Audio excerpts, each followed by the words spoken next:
我死了，死于刺杀。在掺了毒的梨花针飞过来之前，我的阿爹、阿姐、义兄、夫君，他们无一例外挡在了我的婢女梨针身前。没有人想过不会武功的我该怎么办，所以我死了，死在了毒针之下。我死之前，有些不可置信地看着扑向梨针的那些人，即便现在我成了一缕魂魄，看着我的亲人抱着我的尸体痛哭，知道他们是心疼关心我的，可我依旧想不明白，明明我才是他们的女儿、妹妹、妻子，而梨针只是我年少时路边救回来的婢女。纵使我和她亲如姐妹，纵使我的家人也一直把她当成家人，可亲疏就没有别吗？我那个太子夫君想要将浑身颤抖的阿珍扶起来，却被阿珍躲过去。他推开了抱着我的阿爹，又狠狠给了我义兄一巴掌，歇斯底里地吼道：你们在干什么？我会武功，我能保护好自己，你们为什么不救他？为什么？阿爹征战沙场几十年，曾经被羽箭穿透过肩膀，被人用大刀砍断左臂，眉头都没皱一下。此时此刻跪在一边，哽咽到说不出话。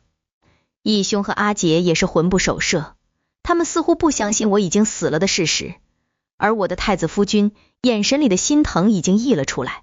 不过应该不是因为我死了，他大概是心疼阿珍。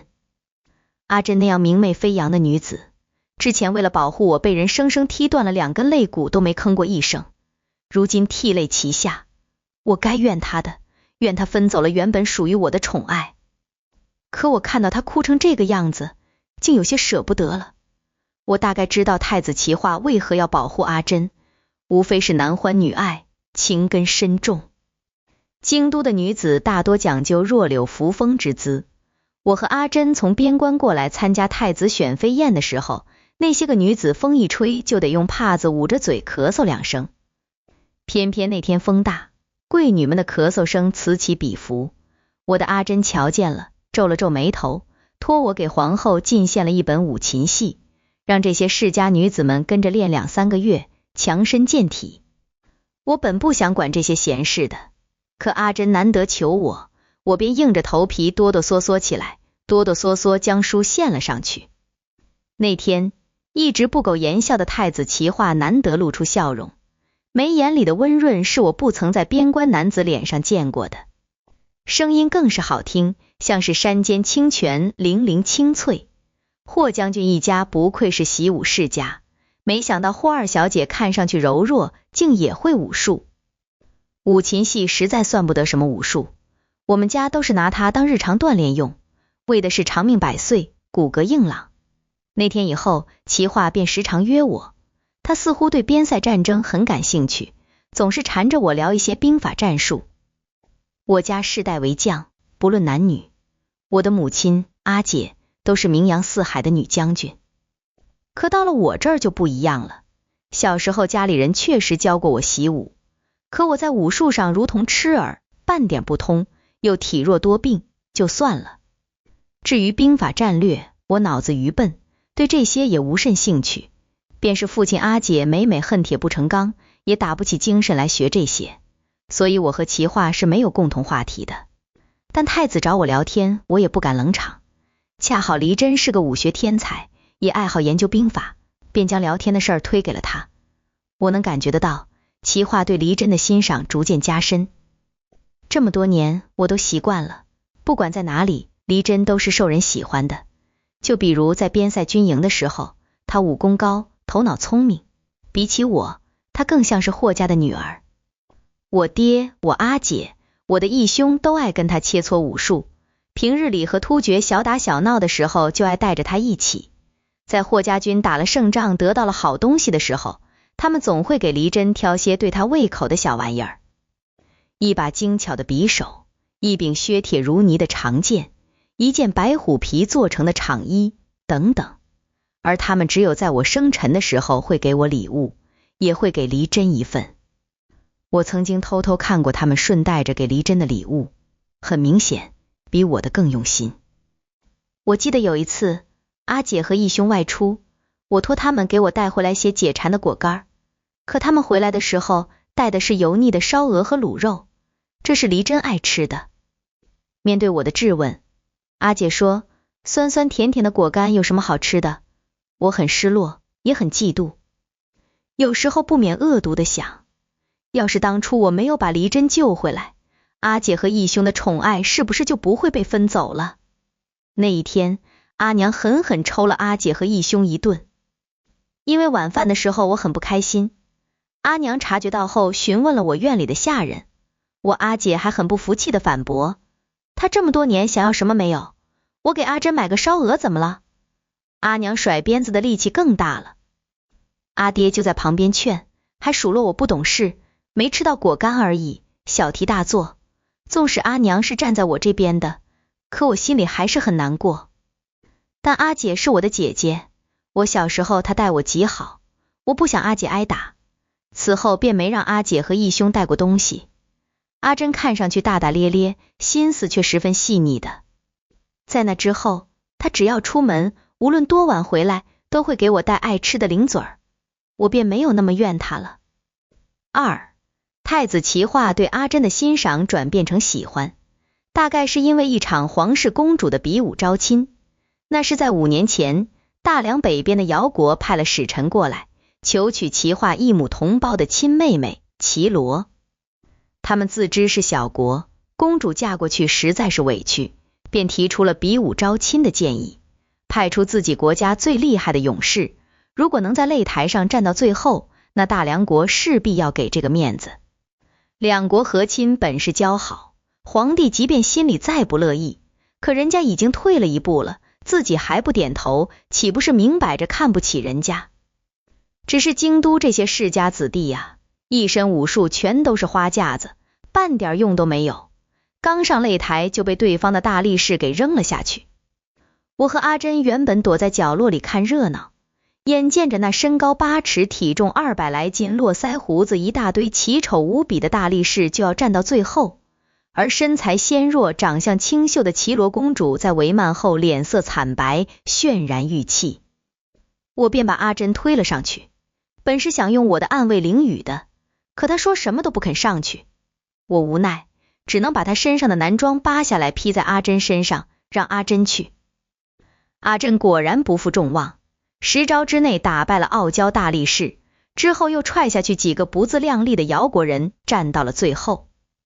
漂亮小公主不用嫁给5大3粗的姚国人，本该是件开心的事儿，可我看着齐罗公主红着脸过来感谢阿珍，觉得事情不妙。齐罗公主对女扮男装的阿珍动了心，真是让人头疼。欣喜的是，这场比武齐化也一直在旁边观看，他过来跟亲妹解释了一番。在阿珍将绑起的头发放下来的时候，齐罗眼里的光亮暗淡了下去。彼时我还很高兴，我的阿珍真是厉害，便是女子也能吸引。可转过头看到齐化眼里的眷恋，我心里的小确幸瞬间消失。其实我对太子齐化没有男女之情，他与我就是个萍水相逢的权贵之人，我不会因为一个外人喜欢阿珍而觉得嫉妒。可世事就是那么捉弄人，太子齐化是要娶我做太子妃的。莫说我对太子无意，便是有意，我也不会为了个男人和从小一起长大的姐妹反目成仇。只是太子的身份啊，由不得他选。他的母妃是个商户之女，便是他自个儿争气，在皇帝一众孩子中出类拔萃，坐上了太子的位置。他的外祖也只挂了个闲职，比不得皇后。其父官居2品，祖父3朝元老。皇后的长子死在了一场宫斗中，她自己也伤了身子，这些年怀了3次，即便小心呵护也流了2次，倒是最后一次生了个体弱多病的儿子。外戚权重，对皇位虎视眈眈，皇帝年迈，已无当初意气风发的精神气儿，只能慢慢苟着，将所有的宝压在齐化身上。这便是我必须要嫁他的理由。太子齐化需要有人支持，手握兵权的霍家最合适不过。我家世代忠心，我不嫁，能嫁的只有我阿姐。阿姐今年20有3，是叱咤沙场的女罗刹。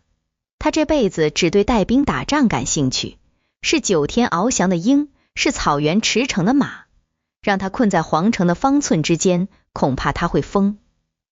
我不想看阿姐这朵盛开在边塞苦寒之地的凌霄，因为移栽到上京城而渐渐枯萎。但是我没关系的，我身体弱，上京城的气候刚好能让我好好养身子。在边塞，隔三差五就有人想要把我捉走要挟阿爹，每次阿珍为了保护我都要落得一身伤，阿爹阿姐在战场上还得分心，我嫁过来皆大欢喜。3. 太子喜欢阿珍这事儿不是什么秘密，可以说河宫上下有眼睛的都能看得出来，这事儿到最后还惊动了长辈。在我嫁入东宫第2年，太子的母妃找到我，暗戳戳让我把阿珍嫁给太子做妾。在他眼里，阿珍不过一个婢女，能做太子的妾是3世修来的福气。他的语气如同恩赐一般，我拒绝了。于是外界传言说我是个妒妇。阿珍因为这事儿主动与我辞别，说想去做女将军。传到外人那里，就是我太过嫉妒自己的婢女，把一如花似玉的姑娘推到边关，摆明了是想让我娘家人偷偷弄死她，可真是一派胡言，我怎舍得让阿珍做妾？我嫁入东宫以来，一直谨小慎微，面对齐话更是谨言慎行，唯一一次与他大声说话，就是这事儿之后。我同他说，若他真的有骨气，休了我再对阿珍明媒正娶，届时我会让阿爹收阿珍为义女，她成了霍家的女儿，我霍家依旧会是她的后盾。只可惜她没这个骨气。给太子做太子妃并不好过，京都的闺女嫌弃我是蛮夷之地来的，琴棋书画没一样能拿得出手，容貌更是普普通通，在他们眼里，我能嫁给太子不过是投了个好胎。他们组团排斥我，嘲讽我，欺负我，我只敢忍气吞声，因为我怕这些姑娘的父亲都是不得了的大人物。我会想，万一我报复回去了，京都给霍家军押送的粮草会不会被找借口耽搁，会不会以次充好，给霍家军家属的体恤金会不会被一压再压，又被层层克扣。战场已经够苦的了，我不想将士们还要操心吃不吃得饱饭，家里人能不能吃饱饭，他们对我尚是如此。阿珍是个直性子，怕是要闹不少冲突。且东宫实在无聊，东宫里的女子一辈子只能耗在太子身边，我这个太子妃尚且还得管家，其他女子不过是个暖床传宗接代的，太子绝非阿珍良人。4. 都是一个鬼了，怎的还想那么多事儿？我偷偷擦了擦自己不存在的眼泪，我的尸体停在灵堂，阿珍亲自给我换的衣服描的妆，她那双粗糙的手给我口脂都晕花了。换个人换个人，我在旁边急得团团转，本来就长得不好看，死了还不能让我打扮好点死吗？可惜他们听不到我说话，他们也看不见我。他们穿着白色的衣服，一个个眼睛红得像兔子。我看见阿姐和义兄给我带了果干，被阿珍狠狠打翻在地。阿珍带着恨意看着阿姐和义兄，道：你们连他不吃枣干都不知道吗？准确的说，我是不爱吃枣子，跟枣子有关的一切我都不爱吃。阿珍每次给我买零嘴儿都会避开带枣子的东西。有一次我俩被人追杀，逃到山林里迷了路，天天啃草根，后来总算走出来，看到一个大爷扛着枣糕准备进城卖，我实在是太馋了，阿珍用贴身的匕首给我换了枣糕。他知道我不爱吃枣子，一点一点把枣糕上的碎枣仁摘了去。我的阿珍是全天下对我最好的人，他甚至可以为了我去死。那天刺杀，他双拳难敌4手，看见哥舒气节拿出梨花针暗器，下意识挡在我身前。梨花针，梨花针，一旦按下开关，成百上千的银针飞射而出。突厥人又最爱在武器上掺毒，他本该必死无疑的，是我推开了他。其实我并没有想太多，阿珍不想我有事，同样的，我也不想他死。无数银针向我和他飞过来的时候，我听见我的阿爹、阿姐、义兄撕心裂肺喊着他的名字，朝着他飞奔而来。我很诧异，很心酸，可看着前面那个坚挺又带着倔强的背影，我想到圣上没有撮合我和太子在一起的意思之前，和我阿爹出生入死的好几个兄弟争相给我相看未来夫婿。那阵子我去见了不少优秀男子，可我半点提不起兴趣，总觉得他们差了点意思。阿珍同样也看不上他们，于是提出了要求，想要求娶我，第一要有功名，第二武功不能比他差。这可为难了大部分人，这世上能做到文武双全的人能有多少？愤愤的男人们觉得不公平，联合起来讨伐我和阿珍两个女孩子。最后阿珍后退2步，有人文武选其一能胜他者，便给他一个追求我的机会。可惜阿珍不是少年郎，要不然凭着才学也能有一番成就。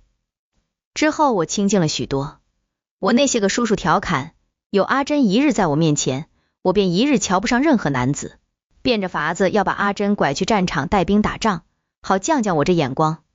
阿珍都拒绝了。我与他说，有他在我身边，我确实太挑剔了些。他说，他若有能力，就要做这世间第2人，只有世间第1人才能娶我，才配得上我。我始终觉得我只是一粒平平无奇的沙粒，只不过投胎投得好，身上带了点金光，离远了看还以为是金子。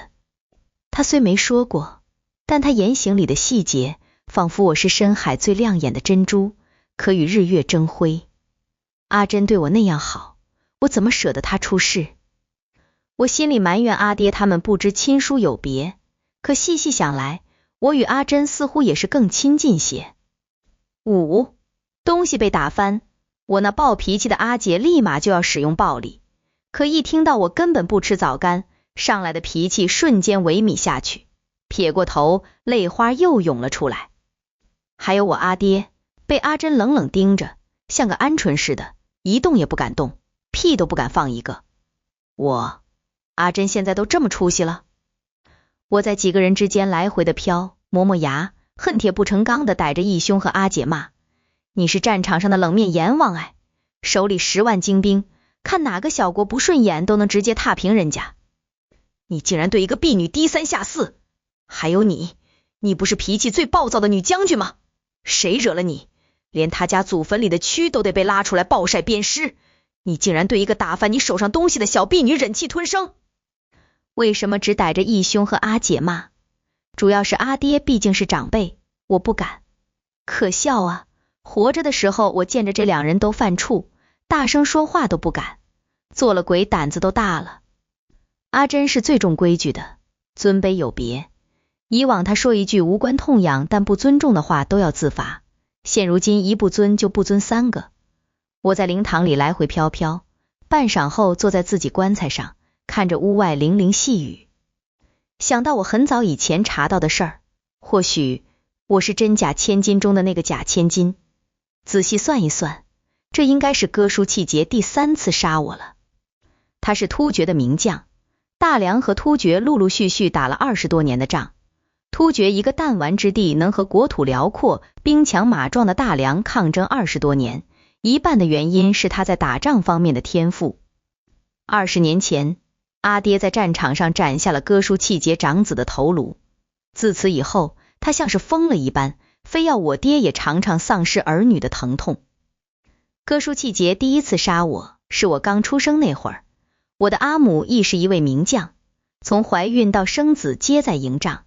那会儿他即将临盆，便找了一个边陲小镇等待我的出生。在我出生那天，哥舒契节带着一支骑兵突袭小镇，抓了不少老百姓当人质，逼我阿娘拿自己和孩子来交换。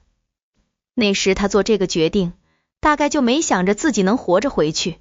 我阿娘瞧得出来他是个疯子，不顾自己刚生完孩子体弱，不顾我才到这个世上连眼睛都不会睁，就要抱着我去换人。一旁就有人劝，说哥舒契节杀人成魔，他不会讲信用的，就算我阿娘愿意拿自己换，他也不会放过被捉住的百姓。我阿娘当然知道啊，但是他更想要护住的是小镇上还残余的老百姓，他们只有一双脚，哪能跑得过哥舒契节手底下骑兵的快马与点了火的羽箭？他只是想要拖延时间。给这些人逃跑的机会。人生的巧合与戏文里那些夸张手法描绘的事儿不相上下。那时霍家军有个医女，一直跟着军营救死扶伤的，因为肚子里的孩子月份大了，就跟着我娘一起在小镇上等着生产。医女肚子里的孩子比我早几天出生，她用她自己和孩子做了个李代桃僵。我阿娘虽然身材魁梧，力大如牛，但那张脸长得实在太过阴柔，颇有些张飞绣花的既视感，怕顶着这张脸在军队没有威严，一直以来都是戴着青面獠牙的面具，除了些许亲近之人，没人知道他长什么样子，以至于这番偷梁换柱竟也拖了些时辰。那时哥舒气节虽然疯，但脑子还在，发现后立马带着人追了上来。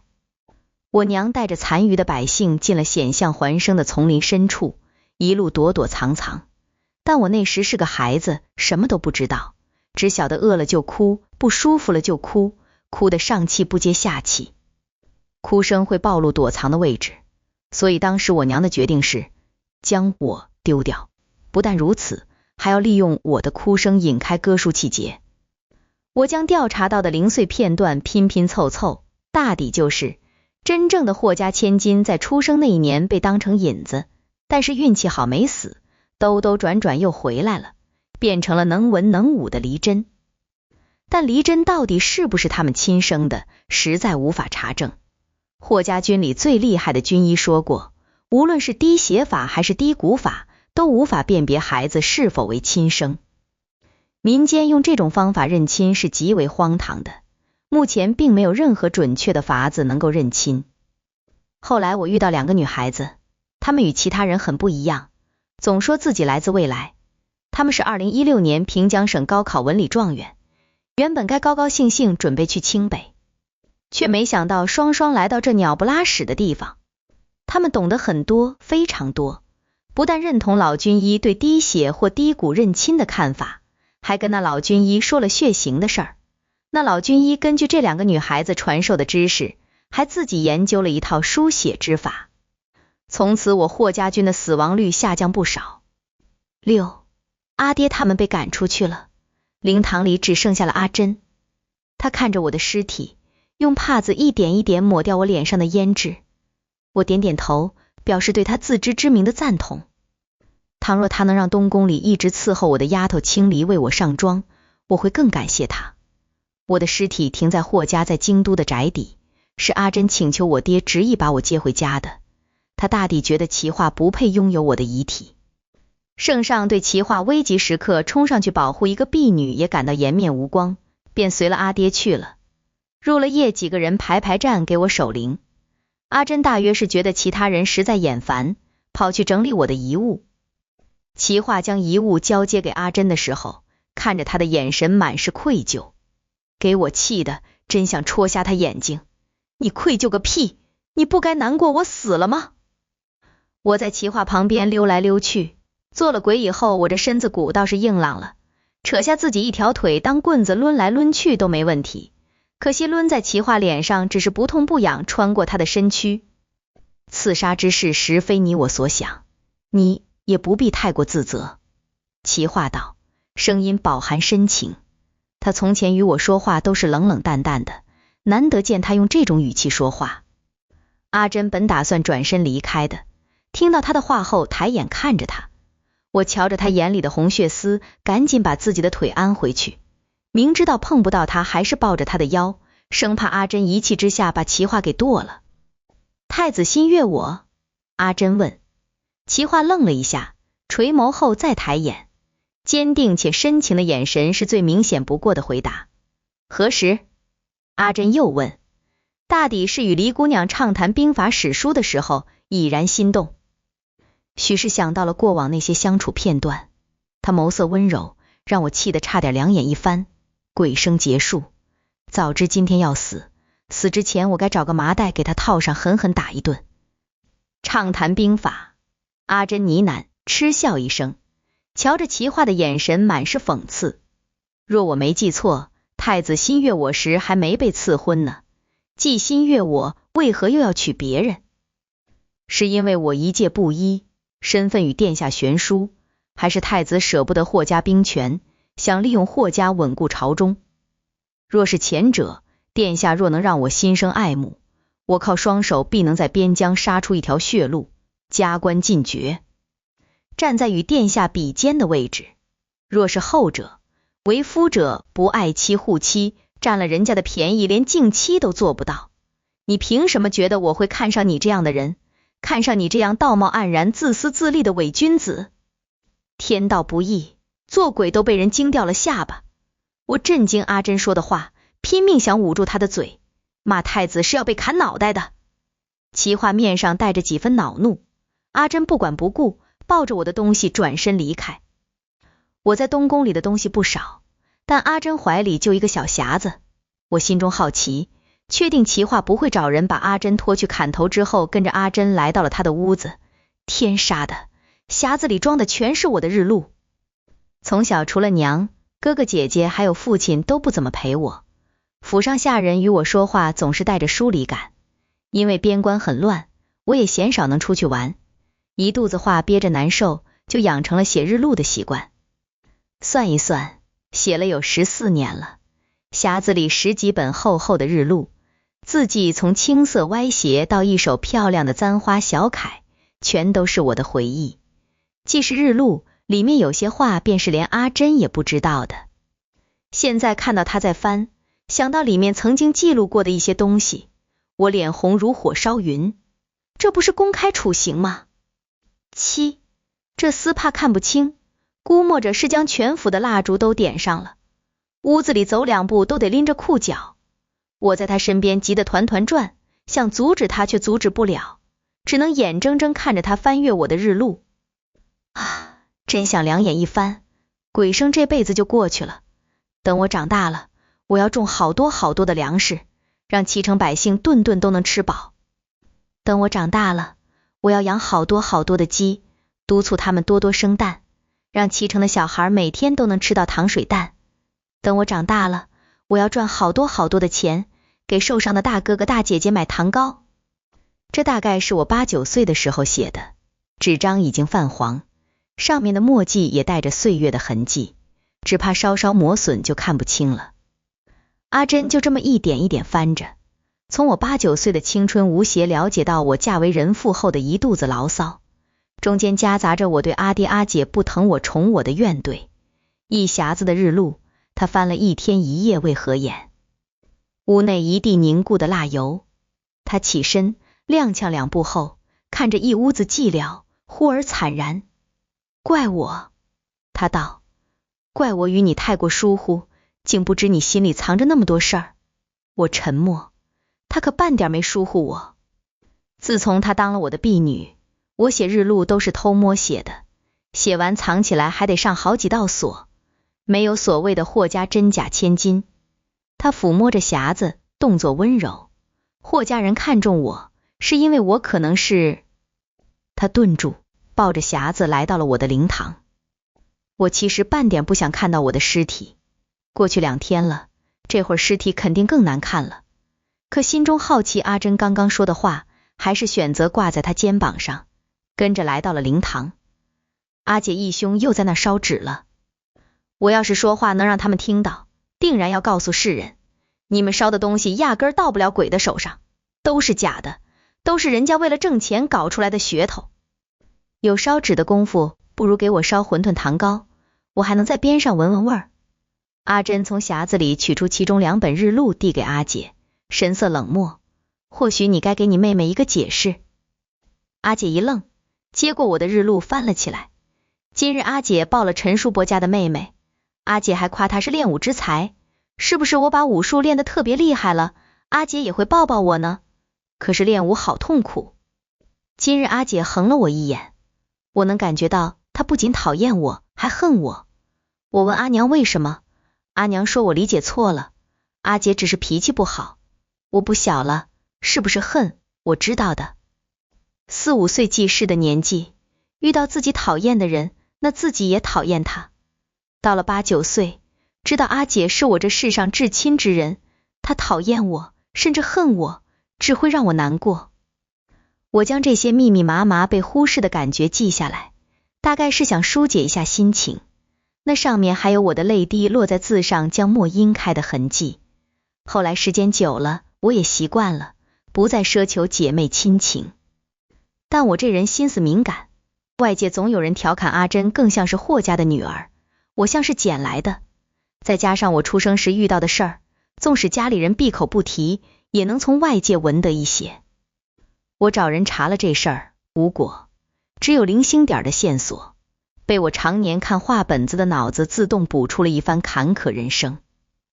阿姐看到我调查自己是否霍家亲生这事儿，捧着日录的手微不可见颤抖起来，红着眼看向了我的棺椁。片刻后她收回视线，我确实恨她。她道，听到这句话，我觉得我的魂都透明了许多，哪怕我都死了，她说这句话的时候都是带着恨意的。我坐在房梁上听我阿姐讲完了一段简短却又无尽悲哀的事情。霍家军原本不止我母亲一个有能耐的女流，那时军中好几位女将军，还有一位运筹帷幄的女军师，她们同我娘师出同门，情如姐妹。当年我出生的时候，她们没有选择在前线，而是陪着我母亲等待我的降临。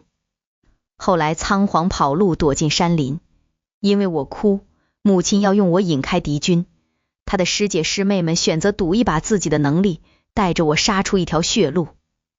我最后兜兜转转回到霍家，是我阿姐的女师傅，双腿都被砍断了，只剩了半个身子，用布条将我固定在后背，一步一步爬回来的。我娘一胎没甚经验，再加上那几年战事颇多，疏忽阿姐许多，两个人并不亲近。阿姐的师傅便是军营中的女军师，她不用上战场，素日里观天象看地理排兵布阵带孩子。与我阿姐一师一母，我的义兄是那几位女将军其中之一的孩子，因为我死了一女和她的孩子，死了阿娘的金兰姐妹。我那时于阿姐不过是个面都没见过的妹妹，哪比得上她认识多年的师父师伯感情深厚。家里人待阿珍好，无非是她长开了以后越发像故人。阿姐的师傅是有孩子的，女孩，我出生时她大概1岁半，一直跟着城中做木匠生意的父亲，哥叔气节突袭后，霍家的人去找过，只看到这位女军师丈夫的尸体。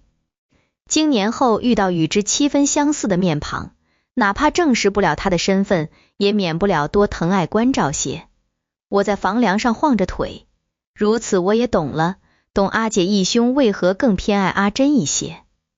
至于阿爹，我瞧着他宽厚的背影略显沧桑，在他心里，霍家的孩子无论男女，都该是能拿起长枪策马杀敌之人。我只是没长成他喜欢的样子，是该怨我些。我喃，越安慰自己却越想哭。鬼是没有眼泪的，我连心中的委屈都无法发泄。那时我也只是个刚出生的婴孩，我什么都不知道，我并没做错什么，可这些事儿的确怪我。我跟着阿珍来到了屋外，这几日总是连绵细雨，她在回廊底下瞧着雨打海棠入了神。我在旁边做嘤嘤怪，从前我受委屈了，她总能第一时间发现，随后安慰我。阿珍安慰人很有一套，我听了她的话后总能瞬间舒心。现在做鬼受委屈了，她不知道，她安慰不了我，我就更委屈了。我假装挠着旁边的红漆柱子，阿珍伸出手接了点银针细语，随后道，他们怨你恨你，是因为他们没被教好。齐兰将军总跟我发牢骚，说他们脑子笨一根筋，让我多劝你别胡思乱想。